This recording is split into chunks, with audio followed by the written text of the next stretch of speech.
Welcome to the Collegiate Chronicle, the podcast where we bring you the best of college life, the hilarious stories, the wild adventures, and yes, even the moments of wisdom we learned along the way.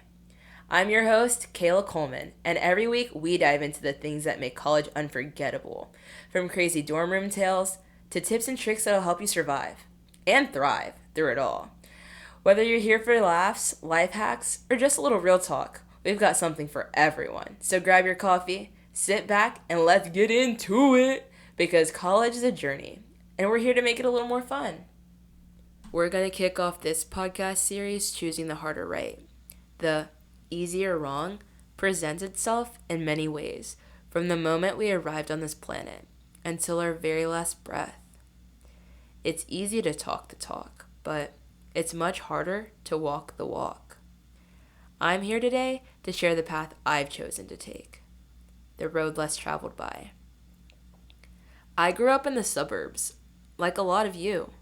Big dreams, big aspirations. Today, I'm still chasing my dreams with my eyes wide open. I grew up playing multiple sports, but my soccer era really set the tone. I started playing at 2 years old, and honestly, I didn't even play. I sat there watching the other kids, but my parents kept me in it. They saw something in me that I didn't yet. Over time, I got better. By 8 years old, my recreational coaches encouraged me to try out for select. I didn't make the top team right away, and that stung. But it taught me early that growth takes repetition. One of my first reality checks came when I was 9. I guest played for the top team during a tournament, but when the championship game came around, I sat out completely. Not for performance reasons, politics. And for a kid who just loved the game, that hurt. If you've ever been the kid who did everything right and still got left out, I want you to know that moment stays with you, especially when you're young, and it quietly teaches you how unfair the world can be, even before you're old enough to make sense of it. But instead of quitting, I worked harder. I was devastated that I couldn't help my teammates on either side, and I thought that I deserved to play with the top team since I was on their guest roster. This fueled my fire, and I kept working on my moves, performing them with speed and precision. Finally, the next year, I was able to produce my best tryout yet to earn a spot onto the first team. From there, our club decided to merge with another club, so there was even more competition at tryouts a few years down the line. We were tweens, so cliques were formed between players from the original club and players from the merger club. And, if you were curious, the original club was King's Soccer Academy, and the merger club was Hammer FC, the FC standing for Football Club. And today, they're known as King's Hammer Soccer Academy. Just to let you know. Anyways, let's get back to the story. This is where I had my first test. There were 4 team captains, and I was one of them, but my role as captain wasn't chosen democratically. I was handpicked to be the captain by my coach because I was not the popular kid on the team, but I arrived at practice early and was always on task and ready to learn the new lesson of the day. Some of you listening might know what it's like to lead without being liked first. And that's a lonely place to stand, especially when you're young and just trying to belong. He knew that I was not likely going to get chosen by my teammates, as I was the new kid on the block. Most of these girls had been playing with each other on the same team since they were toddlers, and I just made it onto the team a couple of years ago. I had no chance of winning the popular vote, no matter how much leadership I was capable of. So the coach's choice honestly leveled out the playing field for me. But don't get it twisted, as I was no coach's pet. I simply came in to get better every day. Like the art on my wall says, life is fun. Soccer is serious. Circling back to my first test of choosing the harder right over the easier wrong. Was I going to be like everyone else and choose a side? Or was I going to set the standard and intermingle with the other half of our team?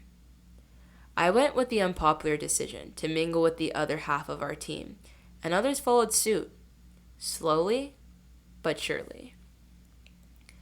Many team bondings and outings later, we became united as one and went on to win the ESPN Wide World of Sports tournament. Looking back, this was the first time I learned that leadership doesn't always announce itself. Sometimes it's quiet. Sometimes it's uncomfortable. And sometimes it starts with one person refusing to play along with the divide. I even found one of my best friends on the other side, so to speak, and we're still good friends today. We went on to win many more tournaments together along the way, like the President's Cup. But the one at Walt Disney World was definitely one to remember, getting to travel down to Orlando and playing at such pristine facilities at such a young age. After a while, I had another test of choice. It was time for me to either stay with the club I was currently on or switching over to the dark side of our biggest rival. All of the amazing coaches I've had in the past with my current club had left for better opportunities elsewhere. So we were stuck with mediocre coaches, in my opinion. So I also took the leap of faith to see if the grass was greener on the other side. Again, these girls too had been playing with one another since they were wee tots. So it was extremely hard to be an outsider joining the team from the rival club.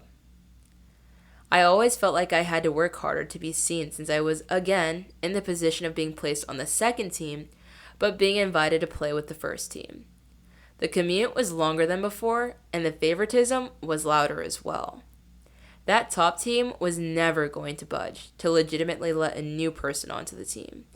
And my coach for the second team was about the same caliber as the coaches we had at my original club. To my dismay, the grass was indeed not greener on the other side, and I found myself going back to my old stomping grounds. If you've ever taken a leap thinking it would fix everything, only to realize it didn't, that doesn't mean you failed. It means you learned.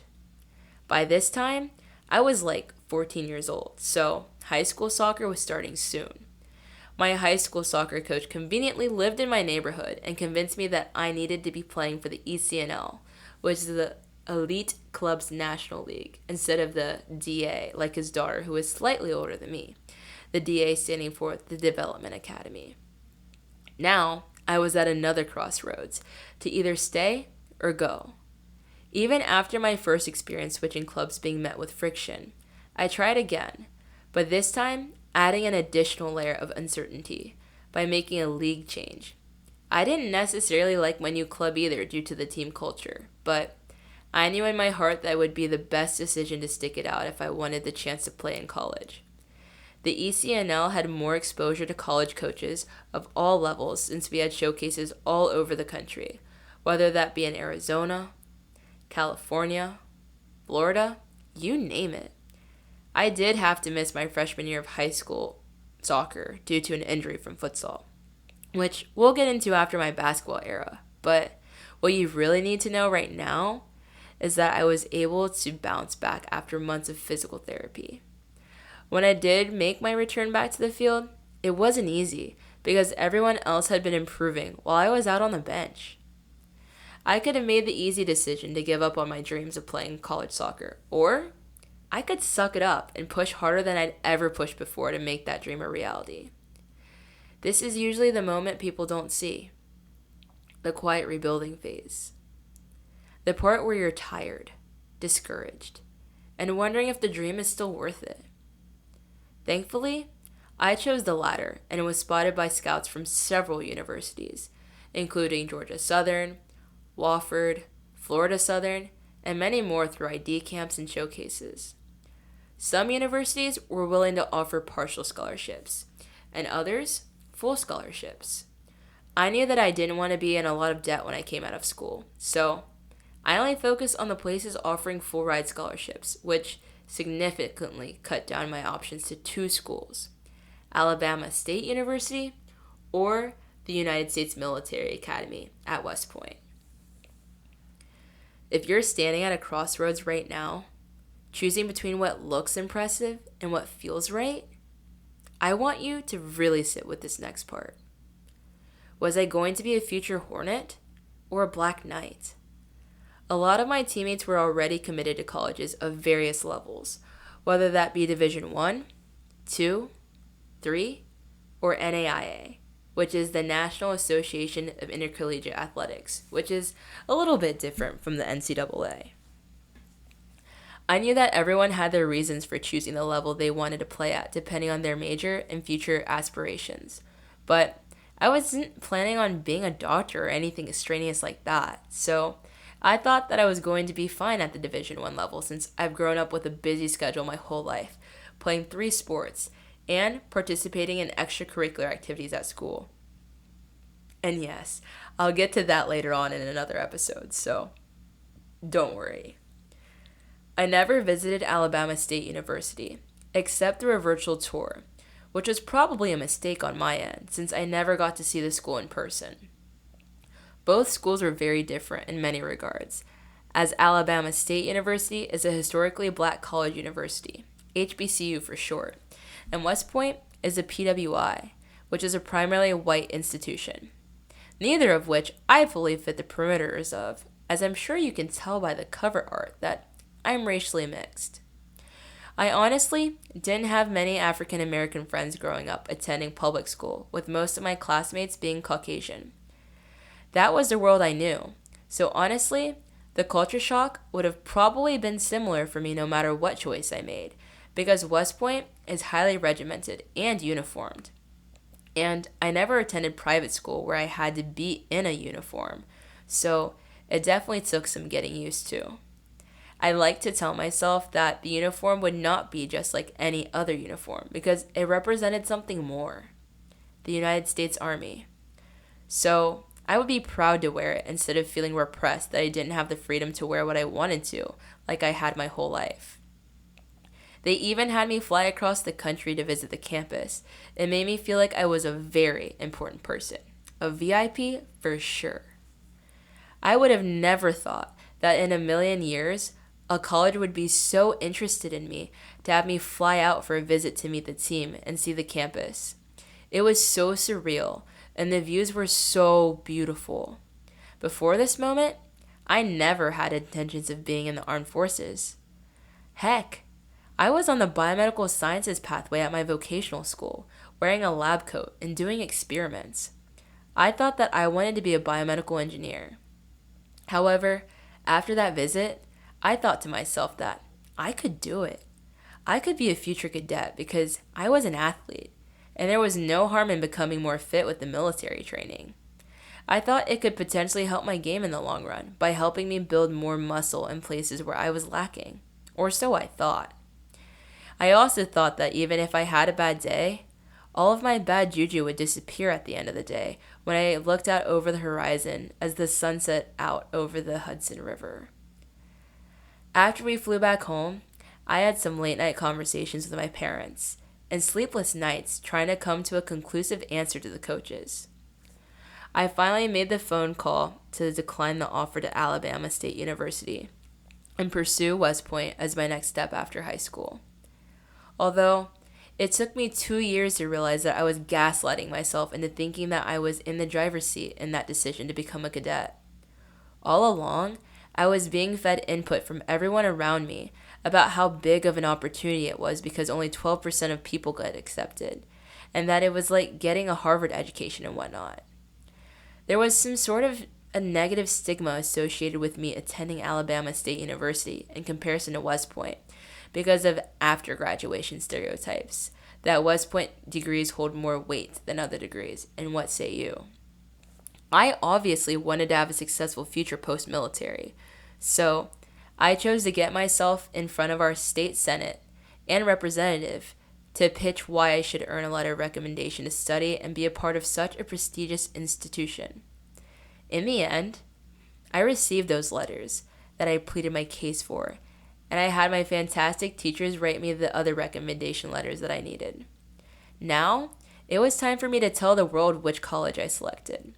Since our vocational school opened up its location in the new building, I was the first student to ever hold a signing day there. All of my fellow classmates and teachers came to see me signed the official document saying that I was going to continue both my education and my athletics at the United States Military Academy. It was so exciting, and I had the privilege of getting 2 signing days since I had one at my home school as well. For the record, I was not homeschooled, but where I'm from, we just called our actual high school our home school to differentiate it from the vocational school.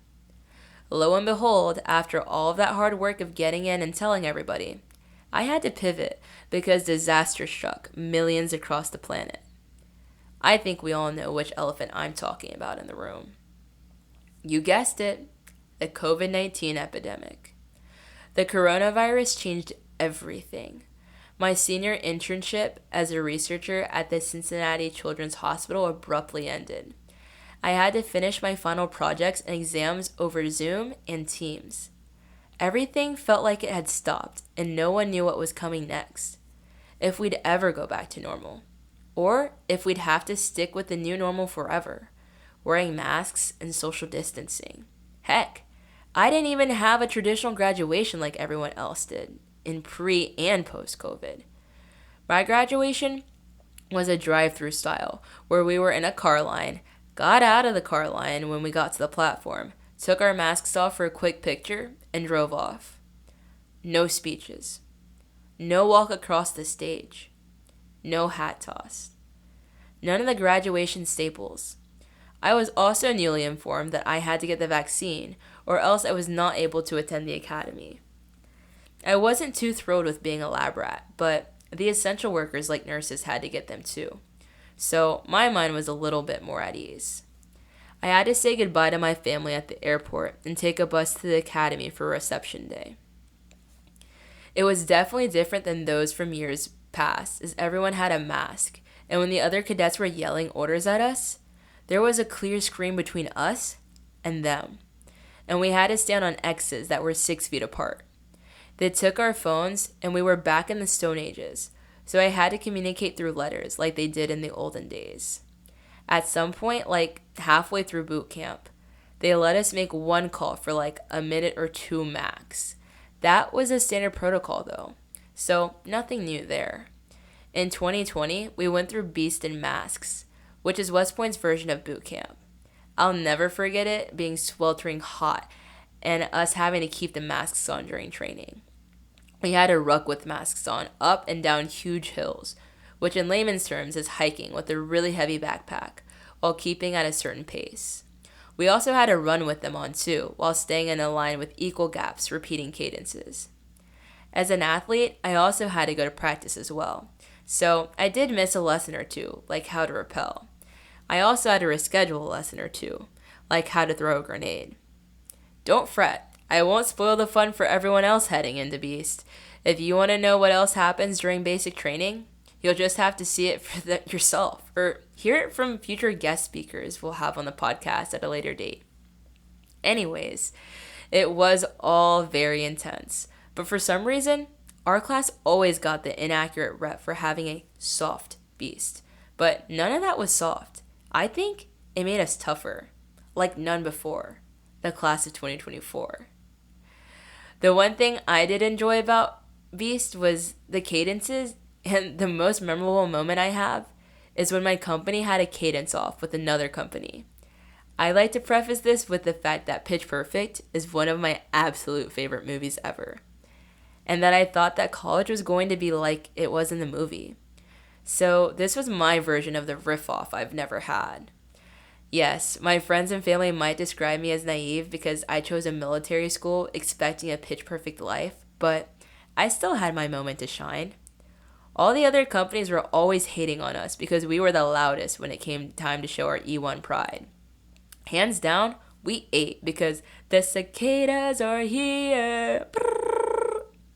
That's what our platoon was called during Beast. And yes, to make things worse, it was cicada season. So we had to sleep out in the field knowing they were out there with us, along with other potentially dangerous wildlife.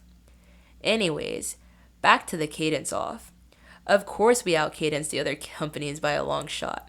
On the other hand, my least favorite part of Beast was having to go through the gas chamber. Although I was extremely lucky to have a cold sore on my lip, so they let me keep the mask on in order for it to not get infected. This is the one and only time I have ever been grateful for a sore on my mouth. Even though I kept the mask on, when I took it off, the gas was in my sweat, so it still burned my eyes in the end. Eventually, after a month or so of Beast, it was time for classes to start. I had to take this class called Rock Swim because none of us in the class knew how to swim, so we sank like rocks. They literally threw us in the deep end because we started the first day in 8 feet of cold water, learning how to bob up and down from the bottom to the top. Then, I had to sprint to my math class sopping wet since I had barely any time between classes each day after swim class. It was way out of my comfort zone, but I knew this was a class that I had to pass to graduate. We had to swim with like 40 pounds of extra weight with filled canteens and a dummy rifle under platforms and using different strokes. I even had to jump off of the 6 meter in full uniform. And yes, that includes my boots. I would not go off the platform unless I had video evidence though, because I knew no one was ever going to believe that I did this. And I knew that I couldn't chicken out if I was being recorded. That's when I gave myself whiplash and a bloody lip. But don't worry, I never made that mistake of looking down ever again. But I also only have the video of me slightly messing up. Oh well. Thank God the 10 meter was optional for extra credit because the 6 meter was already a long free fall time. And thank goodness I didn't need extra credit to pass. I don't know how the professional divers do that at the Olympics, but boy are they brave. I struggled, but we were all in the suck together, as we like to call it. I thought that I was never going to pass all of the intricate tests, but after going to the extra swim hours multiple times a week, I was able to squeeze by on thin ice with a C-. It wasn't pretty, but C's for commission. Am I right? By the way, this was literally my first time not having an A in the history of my educational career, so I was devastated. Well, if I thought this was devastating, I was in for a surprise because this was unfortunately a reoccurring event at the academy. It was just a big learning curve because they used the Thayer method, which is essentially where we have to teach ourselves and show what we know in class rather than the instructor teaching us through lectures. How was I supposed to teach myself physics when I had never taken it in high school? The answer is quite simple. Clearly, I was humbled and realized that it's not C for commission, but the D's that get degrees. I'm being vulnerable sharing my lows with you all, but hopefully it helps you feel more comfortable sitting with failure too. It's okay to not be the best at everything.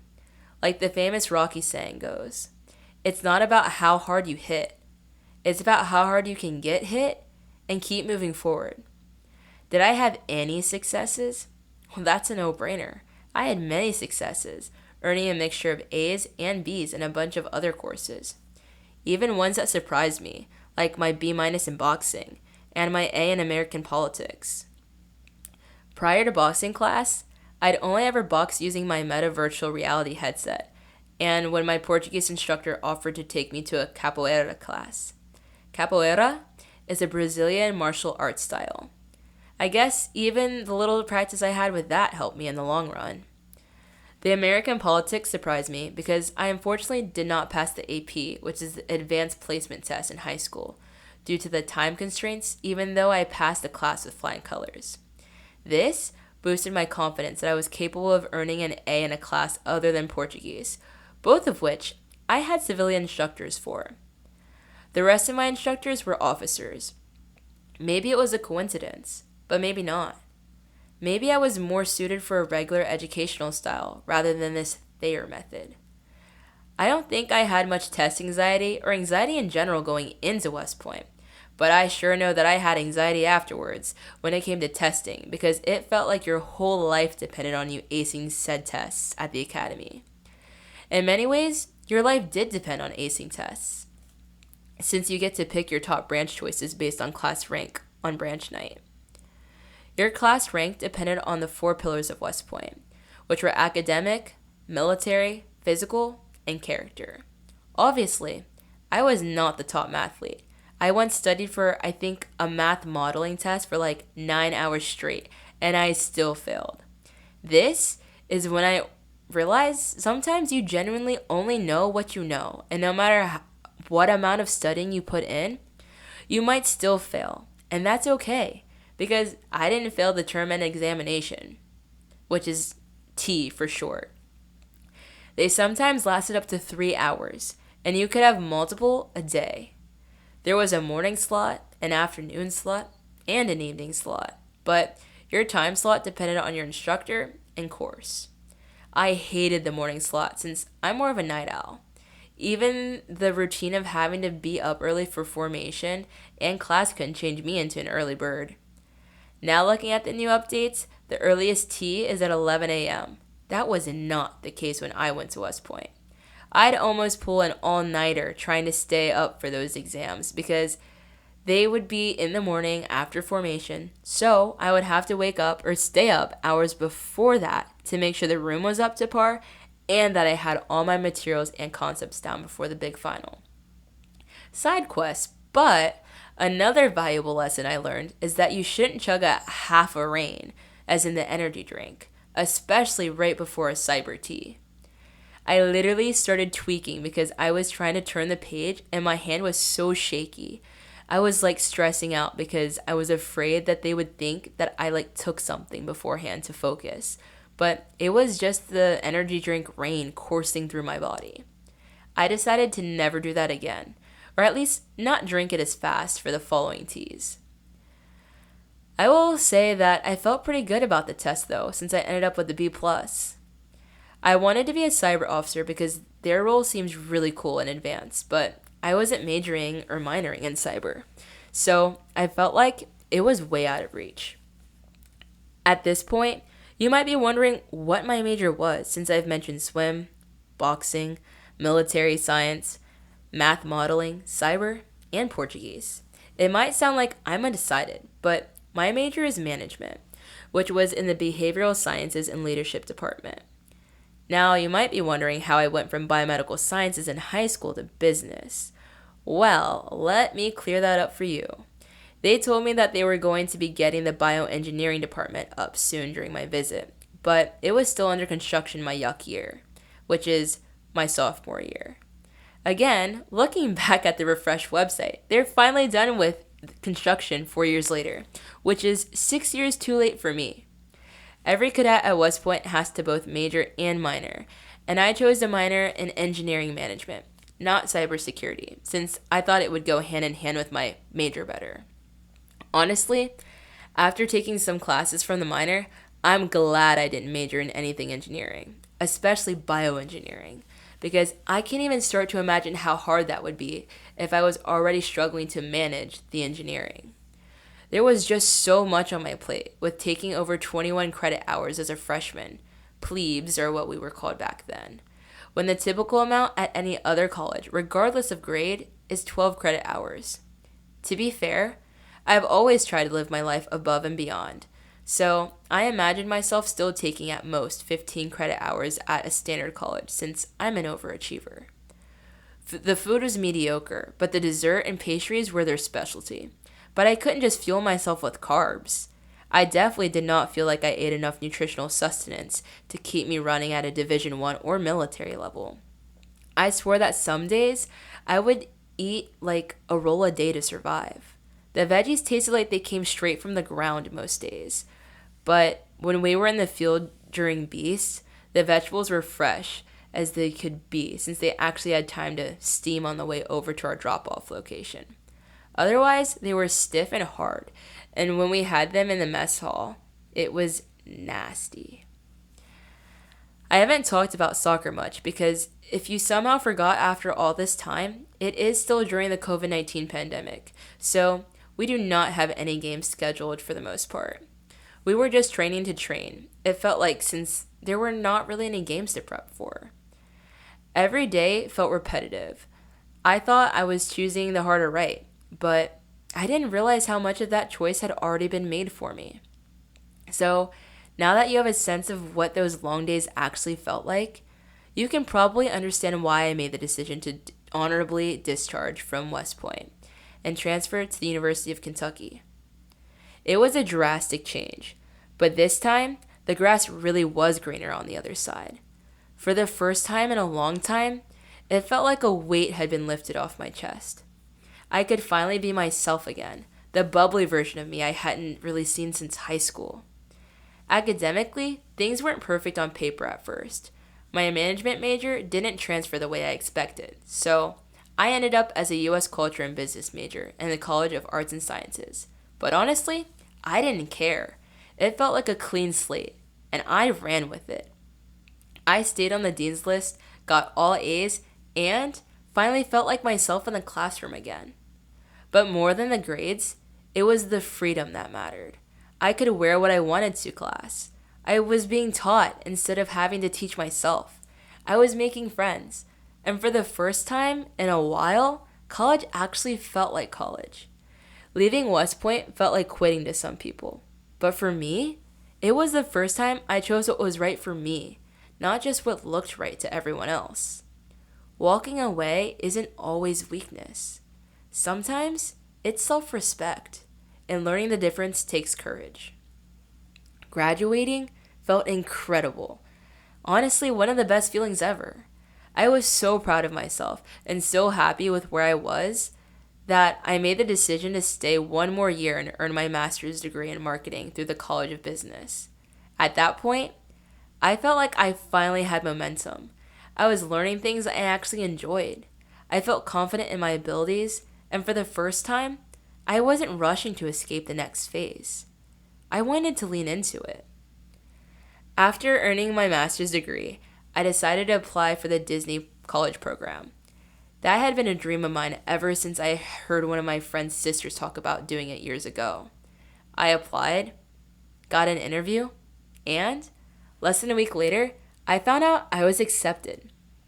And in that moment, it felt like another door opening, one I didn't even realize I'd been preparing for. Looking back, staying for my master's wasn't the easy choice, but it was the right one for who I was becoming. This brings us to present day, where I'm now part of the Disney College program, making magic every day for guests from all over the world. There's so much more to this journey than we covered today, but I'll dive deeper into growing up playing futsal and basketball, and my time at the University of Kentucky, and my full Disney College program experience in future episodes. But wherever you're listening from right now, driving, walking, laying in bed, think about the last decision you made just to keep the peace, and ask yourself if it was the easier wrong or the harder right. But for now, I want to wrap up this first episode of Choosing the Harder Right with the biggest takeaway. Be a leader, not a follower. Lead by example. Set the tone. Don't let other people's choices dictate your own path. The harder right isn't always obvious, and it definitely isn't always comfortable, but it's the choice that shapes who you become. Every choice adds up, and this is only the beginning. That's a wrap for this episode of The Collegiate Chronicle. Thanks for tuning in. We hope you got a good laugh, learned something new, or maybe just felt a little more